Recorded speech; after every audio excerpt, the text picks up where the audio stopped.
What's up, guys? It's only been about a week since the iPhone X was announced, and I can tell this is not going to be an easy month while we wait for this device. So to hold you over, here are 20 facts you didn't know about the iPhone X. I don't guarantee you don't know all of them, but you will learn a thing or two about these devices, including the iPhone 8. So starting with the batteries. Believe it or not, the iPhone 8 and 8 Plus do have smaller batteries. The iPhone 8 by 99 milliamps and the 8 Plus by 225. It's yet to be fully confirmed, but if this is the case, that is quite disappointing.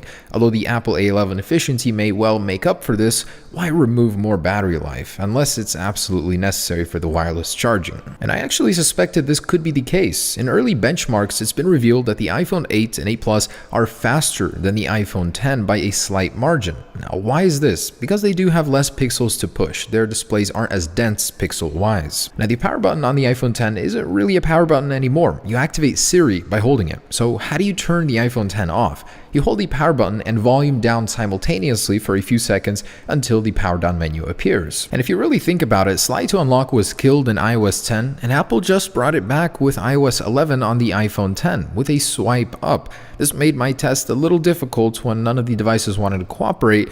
Now, that might get a little bit easier with the iPhone X by sliding up, I don't know. But in any case, slide to unlock is back. And the iPhone X upon release will be running iOS 11.1 already. A leaked Geekbench actually leaked the fact that Apple is testing this firmware, which they usually do months in advance to release, so this isn't really a surprise, but good to know Apple is optimizing it. And something not many people realize, this year's lineup is the cleanest looking iPhone series ever. There is absolutely no text, no markings other than the word iPhone on the back, and it looks absolutely fantastic, super clean. So here's a cool throwback fact. This year's iPhone lineup, the 8, 10, and 8 Plus, are 150 times faster than the original iPhone. In the last year's keynotes for the iPhone 7, Apple said it was 120 times faster.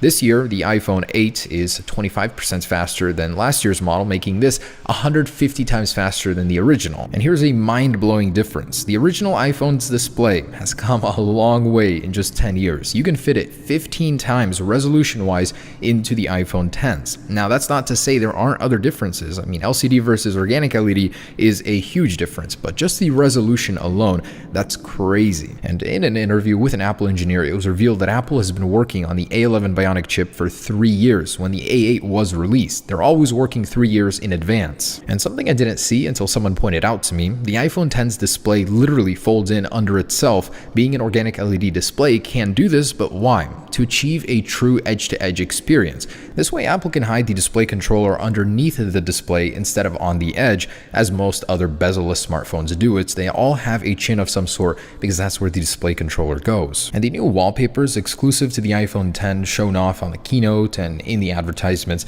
this is actually a series of new wallpapers that will be 3D Touch interactable or otherwise live wallpapers exclusively for the iPhone X, something Apple did not tell us. And I was actually very curious about the pricing history of the iPhone, so I went back and I made a chart with inflation adjusted the price of the base model iPhones and the top end models. And turns out most iPhones have stayed the same relatively. They started going down in price for the top tier before the iPhone X, that is. And the actual raw parts cost to build an iPhone X is $412. In comparison to the S8, that's a little more expensive, but that doesn't take into account the marketing, software, development, research, all of that stuff. And believe it or not, this year's iPhone 8 and 8 Plus will be the heaviest iPhones ever made. As the phones are growing larger, so is their weight. This chart created by Redditor gives us that perspective. The iPhone X, though, is pretty light at 174 grams. And just like the weight is growing, so is the thickness. Apple is turning around their trend where they try to make every iPhone thinner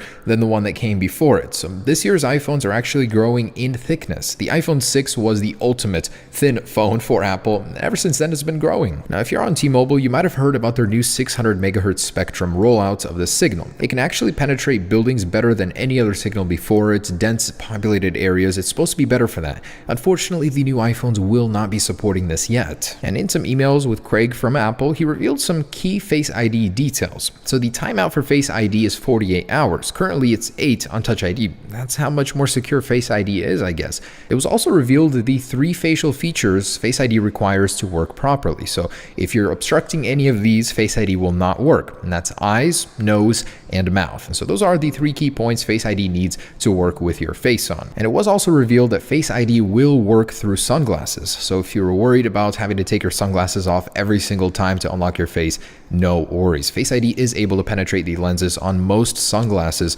to scan your eyes. Now, if you were excited to get an iPhone 10 in the next 2 months, relatively so, let me shatter those expectations for you. This is going to be near impossible. It's not expected to be fully in stock and available to meet demand until mid-2018. That's just crazy. And as a bonus, I'd like to reiterate, this thing is not waterproof. It is still water resistant at the same rating as the iPhone 7 and 7 Plus, which weren't waterproof either. I mean, you can take it and dunk it in water real quick, but you don't want to keep it there for long. It certainly doesn't have the same rating as the Galaxy S8. And that's 20, guys. I'd like to recommend TLD today's video. I actually use a lot of the clips from his awesome video in this one. So do click the link down below in the description and check out his full hands-on video with the iPhone 10. Thanks so much for watching, guys. Hopefully you learned a thing or two about the iPhone 10 or 8 and 8 Plus that you didn't know already.